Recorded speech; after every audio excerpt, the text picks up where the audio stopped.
Good morning from Birmingham New Street Railway Station, and today you join me for a journey down to the Welsh capital, which is of course Cardiff. Now there is actually a direct service linking these two cities, operated by CrossCountry's regional fleet. However, I won't actually be taking this route today. I'll instead be taking West Midlands trains behind me there to Hereford, and then Transport for Wales down the southern section of the Welsh Marches line on the final section to Cardiff. And I thought this would be a more interesting and comfortable route, and obviously it's slightly unusual, so you can come along with the journey and we'll see how it goes. Now, I actually had a 10-minute connection here from my train from Stamford.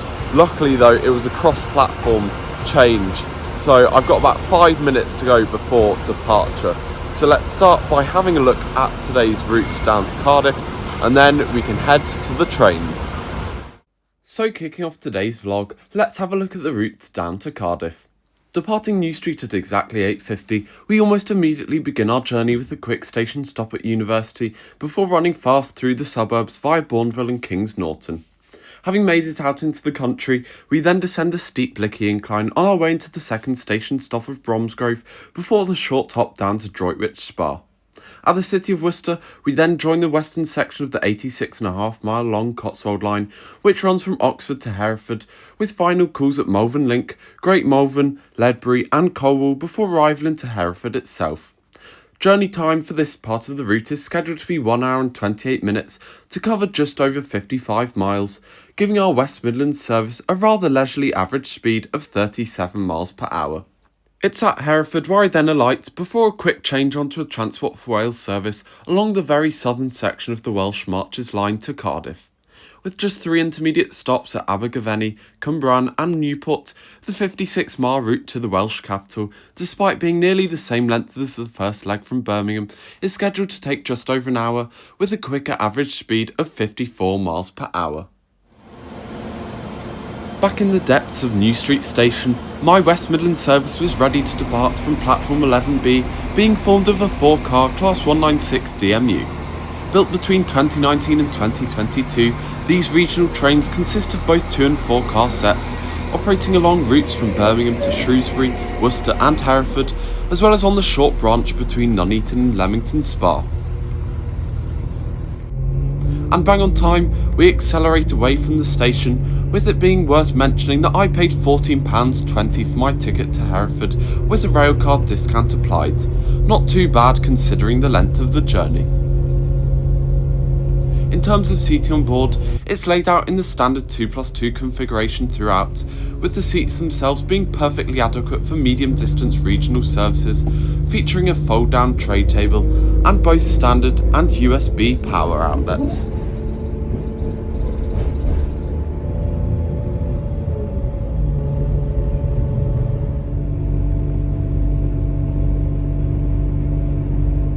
Shortly after departure, we soon pull into University Station. Located on the former Birmingham West Suburban Railway between New Street and Kings Norton, the station here was opened in 1978 as part of the upgrade of the Cross City line and, unsurprisingly, serves the University of Birmingham, being the only mainline station in Great Britain built specifically for this purpose.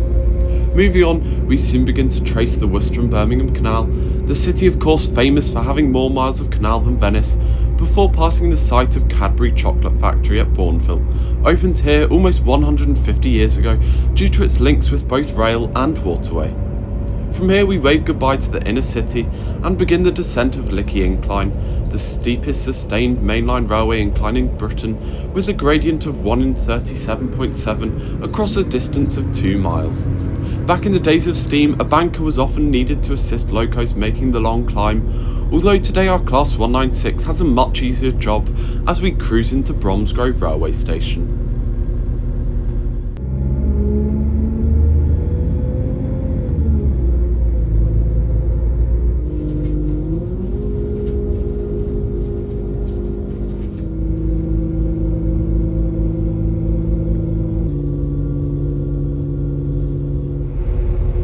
Approaching the station of Droitwich Spa, there are several points of railway interest to note, most obvious being the grand GWR signal box, which was built here in 1907 and lies in the fork between the routes to Birmingham via Kidderminster in one direction and our route from Birmingham via Bromsgrove on the other.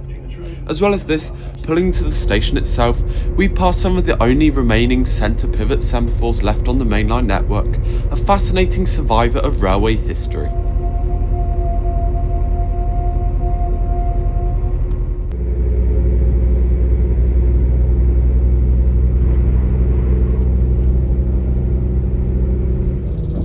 A short while later, we encounter yet another GWR signal box, this time at Worcester Tunnel Junction, with the area between Shrub Hill and Foregate Street, the two stations serving the city, remaining one of the strongholds of mechanical signalling.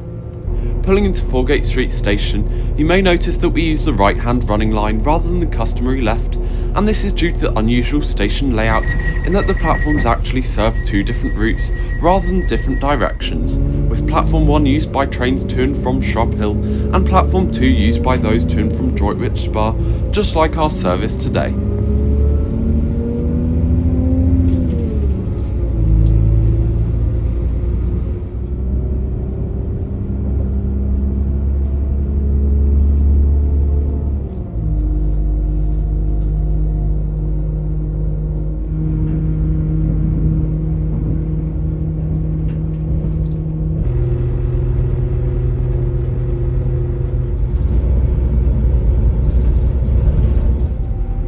Not long after leaving behind the historic city of Worcester, our West Midlands Railway service soon arrives at Malvern Link.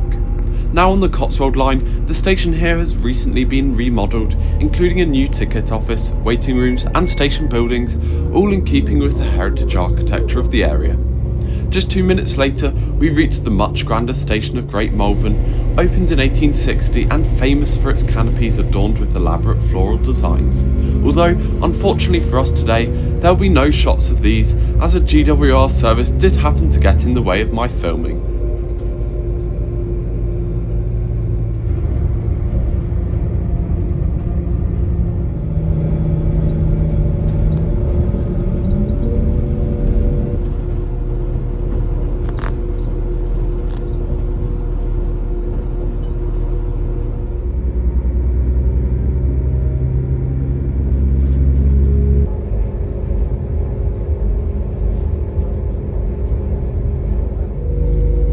Eventually we joined the Welsh Marches line from Crewe at Shelwick Junction, located just to the north of Hereford station, concluding a very enjoyable leg one of today's journey into Wales along a surprisingly interesting route from Birmingham, and more importantly, leaving plenty of time for my onwards connection with Transport for Wales.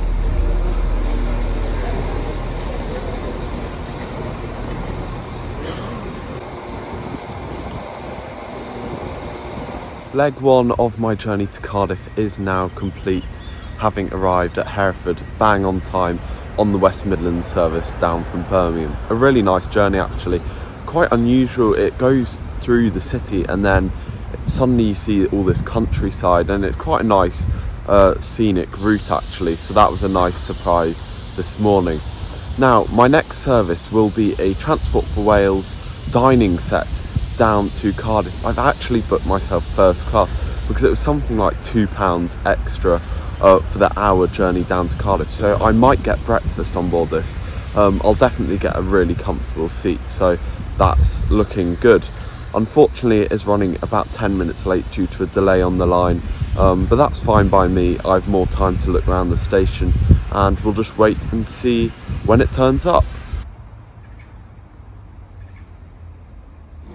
The railway station serving the city of Hereford was first opened in 1853 and acts as both an intermediate station on the Welsh Marches line between Leominster and Abergavenny and as the western terminus of the Cotswold line.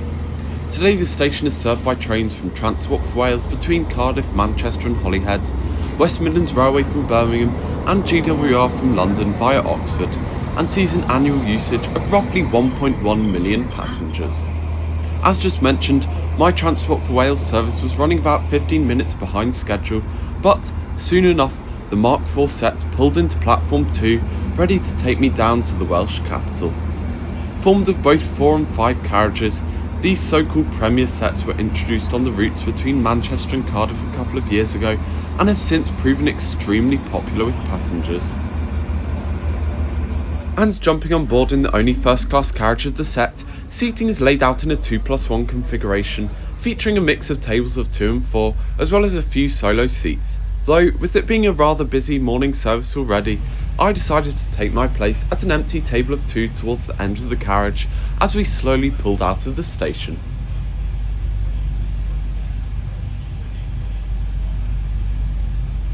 Passing the still operational 1884 signal box as we leave Hereford behind, it's worth having a quick look at the first class seats, which are of course excellent, featuring plush padding, a nice leather finish, fold down armrests, standard plug sockets and a very good level of recline. More than comfy enough for my hour-long journey on board today.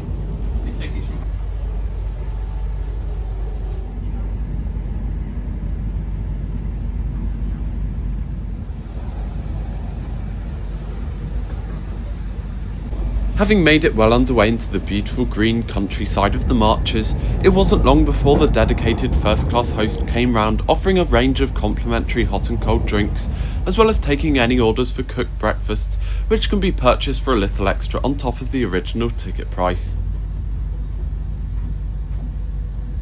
And enjoying my breakfast sandwich, we slowly pulled into Abergavenny station, which was opened in 1854 and has recently undergone restoration works on both the original footbridge and station shelter, as well as the installation of a brand new bridge with step-free access.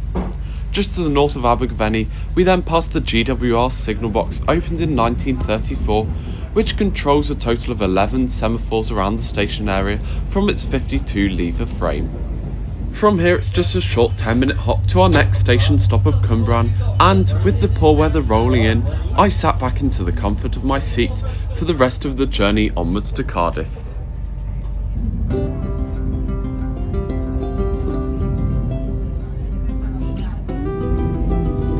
Into Newport, change over services towards Swindon, Birmingham, London, Paddington, services towards Bristol, Temple Meads, Taunton, Exeter, Plymouth, and Penzance, and services towards Bar, Westbury, Southampton, and all the tickets and passes and ferries are in operation.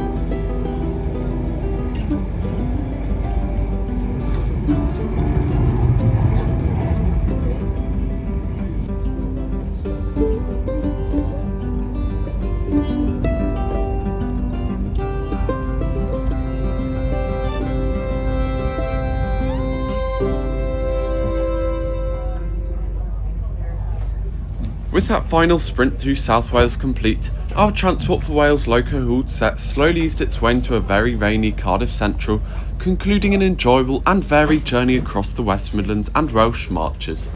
So with the train ready to head back to the depot, I quickly alighted to brave the gloomy weather and to summarise today's video.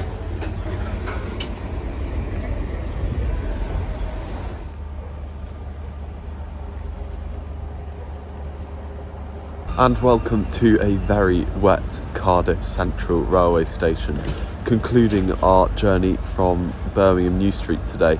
And in the end, we were about 10 minutes late, so it took about 3 hours to get here from Birmingham. And compared with the CrossCountry service, the direct one, which takes about 2 hours, I don't think it's too bad, considering I had quite a long change in Hereford. And obviously, I actually found that journey really comfortable, surprisingly scenic, from Birmingham to Hereford and then down the Welsh Marches to Cardiff. And of course, I got my breakfast in first class, which was only a £2 upgrade, and then you just pay for any food. So I thought it was really good value. The whole journey came to about £30, including the first class fare. So yeah, really good value, and I would definitely do it again. So thank you for watching. Please like and subscribe if you haven't already, and I'll hopefully see you for next week's video down to Portsmouth Harbour with GWR.